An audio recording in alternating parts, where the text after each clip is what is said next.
में इस बार किसकी सरकार बनेगी? बिहार में नीतीश कुमार वापस आ रहे हैं या फिर तेजस्वी और राहुल गांधी की यात्रा ने कमाल कर दिया है? क्या नरेंद्र मोदी की लोकप्रियता बिहार में बीजेपी के नंबर बढ़ाकर जाएगी? बिहार में चुनाव का काउंटडाउन शुरू हो चुका है। आज चुनाव आयोग ने प्रेस कॉन्फ्रेंस करके ऐलान कर दिया कि 2 चरणों में बिहार के चुनाव होंगे। 6 और 11 नवंबर को वोटिंग होगी और नतीजे 14 नवंबर को आएंगे, जो बताएंगे कि बिहार में किसकी सरकार बनने वाली है। अब इस बार बिहार का चुनाव बहुत निर्णायक होगा। तेजस्वी यादव और राहुल गांधी ने मिलकर चुनाव में अपनी पूरी ताकत लगाई है, लेकिन इसके बावजूद अगर बीजेपी और नीतीश कुमार बाजी मार लेंगे तो ये लगातार 2 बार सत्ता से बाहर बैठेंगे। आप देखिए, नरेंद्र मोदी बार बार बिहार जाते रहे हैं और नीतीश कुमार के साथ एक मंच पर नजर आते रहे हैं। अगर तेजस्वी जादुई आंकड़े छू लेते हैं तो पूरा का पूरा जीत का सेहरा उनके सर बंधेगा, यह भी तय है।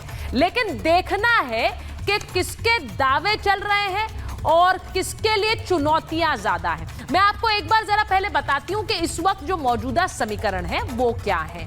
जो मौजूदा समीकरण है वो जरा चलाइए, क्योंकि बीजेपी के पास 80 सीटें हैं, आरजेडी के पास 77 सीटें हैं, जेडीयू के पास 45, कांग्रेस के पास 19, हम के पास 4, लेफ्ट के पास 15 और निर्दलीय के पास 2। अब इससे समझिए, एनडीए के पास 131 कुल सीटें हैं, जिनमें बीजेपी के पास 80 है, जेडीयू के पास 45 है। अब दूसरी तस्वीर जरा चला दीजिए। 131 सीटें एनडीए के पास हैं।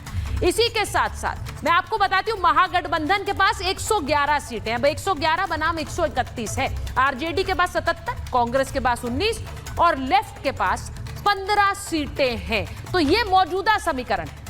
लेकिन इस मौजूदा समीकरण से पहले इस वक्त दोनों ही गठबंधनों में सीटों को लेकर अभी भी एक रार बनी हुई है। और इसीलिए मैं आज महाभारत में पूछ रही हूं, क्योंकि अब तारीखों का ऐलान हो गया है। तारीखों के ऐलान के बाद अभी भी सीटों को लेकर ऐसी रार है कि 243 से ज्यादा सीटें देनी पड़ जाएं, ऐसी हालत हो रखी है। और इसीलिए आपको मैं सबसे पहले दिखाती हूं कि मांग क्या की जा रही है। मांग क्या है जरा ये समझिए। कुल सीटें हैं 243, लेकिन आरजेडी अपने पास रखना चाहती है 150 सीटें, कांग्रेस को देना चाहती है 100 सीटें, लेफ्ट मांग रहा है अपने लिए 50 सीटें। कांग्रेस जो है वो 100 सीटें मांग रही है, लेफ्ट 50 मांग रहा है, वीआईपी मुकेश सहनी अपने लिए 50 सीटें मांग रहे हैं और अन्य भी तकरीबन 10 सीटें मांग रहे हैं। तो कुल सीटें तो 243 हैं, लेकिन अगर इन सब की मांगे मानी जाएंगी तो 360 तक आंकड़ा पहुंच जाएगा, जो कि मुमकिन नहीं है। ऐसे में ये सब सीटें घटेंगी। अब जिसकी सीटें घटेंगी वो रोएगा और ऐसे में गठबंधन में रार और बढ़ेगी। तो देखना है कि किसको कितनी सीटें मिलती हैं, क्योंकि अब चुनाव की तारीखों के ऐलान के बाद सीटों का ही ऐलान होना। अब मैं आपको एनडीए गठबंधन की तस्वीर दिखाती हूं। एनडीए में क्या तस्वीर है? बीजेपी अपने पास 100 सीटें रखना चाहती है, जेडीयू को वो 100 सीटें दे सकती है और जो चिराग पासवान है वो अपनी पार्टी के लिए मांग रहे हैं 40 के करीब सीटें। क्या 40 सीटें उन्हें मिल सकती हैं? हम यानी कि जीतन राम मांझी अपने लिए चाहते हैं तकरीबन 20 सीटें, वो चाहते हैं उनकी पार्टी को 20 सीटें मिले। वहीं उपेंद्र कुशवाहा भी अपनी पार्टी के लिए 15 सीटें मांग रहे हैं और अन्य तकरीबन 10। अगर इन सब को इतनी सीटें दी जाए तो फिर 285 तक आंकड़ा पहुंच रहा है। यह भी मुमकिन नहीं है, यानी सब खातों से सीटें कम होंगी और इसीलिए अभी गठबंधन में लड़ाई इसको लेकर होगी। कौन सा गठबंधन पहले सीट शेयरिंग पर पहुंचेगा, अब देखना यह है, क्योंकि जो सीट शेयरिंग पर एक अपना जो फैसला है वो बना पाए, उसके लिए आगे की जीत की राह आसान होगी। जल्दी से आप देख लीजिए कि इस वक्त कौन कौन से फैक्टर्स चुनाव में चल रहे हैं।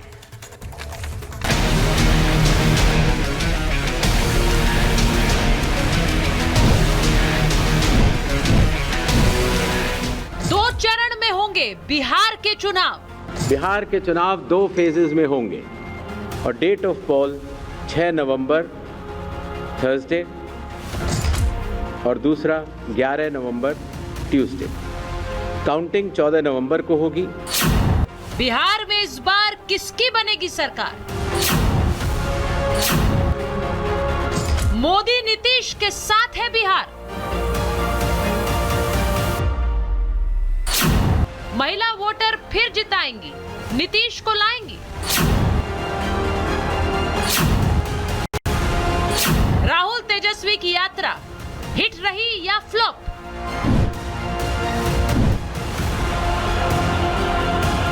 मुसलमान वोटर ओवैसी के साथ आएंगे।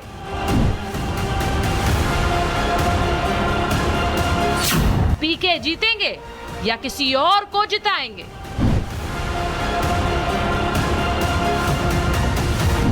कौन जीतेगा बिहार चुनाव 2025?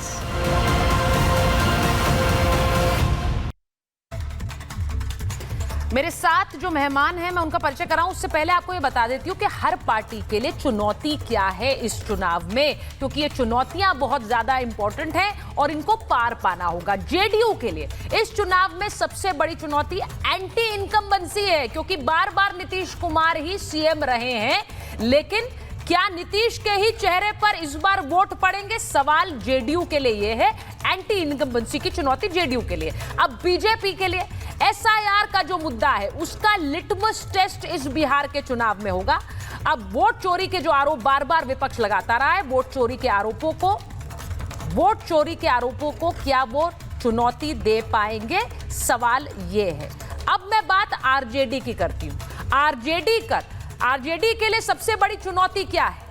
जंगल राज का आरोप लगता है आरजेडी पर, तो क्या जंगल राज वाला जो आरोप है उसे धो पाएंगे तेजस्वी? क्या इस दाग को धो पाएंगे? सवाल यह है। वहीं कांग्रेस के लिए क्या है चुनौती सबसे बड़ी? आरजेडी की जूनियर पार्टी बनी हुई है बिहार में कब से, अपना जनाधार क्या बढ़ा पाएगी कांग्रेस? ये चुनौती कांग्रेस के लिए। प्रशांत किशोर के लिए, जन सुराज के लिए, प्रशांत किशोर के लिए पहला चुनाव है। बहुत सारी मीडिया उनको तस्वीरों में दिखा रही है, लेकिन क्या जीत की ये रणनीतिकार रहे हैं, लेकिन क्या अपनी जीत की रणनीति बना पाए हैं पीके? सवाल ये भी। और सवाल अगर असदुद्दीन ओवैसी और एमआईएम के लिए करें, उनके लिए चुनौती क्या है? क्या मुसलमानों के लिए पहला विकल्प बनेंगे? अभी तक नहीं है बिहार में वो पहला विकल्प। 2020 में 5 सीटें मिली थी, 4 आरजेडी उनके विधायक ले गई थी। 25 में इस बार कितनी सीटें ला पाएंगे? चुनौती उनके सामने है। क्या वो आरजेडी के मुस्लिम वोट काट पाएंगे, मुसलमानों के लिए विकल्प बन पाएंगे? मैं इन सब पे बात करूंगी। मेरे साथ जो मेहमान है परिचय आपसे करा देती हूं। बीजेपी की प्रवक्ता राधिका खेड़ा जी जुड़ गई हैं हमारे साथ नवल शर्मा जी जुड़े हैं, जेडीयू के प्रवक्ता हैं। हमारे साथ जुड़े हैं उत्पल बल्लभ, आरजेडी के प्रवक्ता हैं। विवेक कुमार जी हैं, जन सुराज के प्रवक्ता हैं। शादाब चौहान जी एमआईएम के प्रवक्ता हैं और प्रेम कुमार जी वरिष्ठ पत्रकार हमारे साथ हैं। लेकिन मैं सबसे पहले विजय सिन्हा जी के पास जा रही हूं, बिहार के डेप्यूटी सीएम हैं। विजय जी बहुत बहुत धन्यवाद।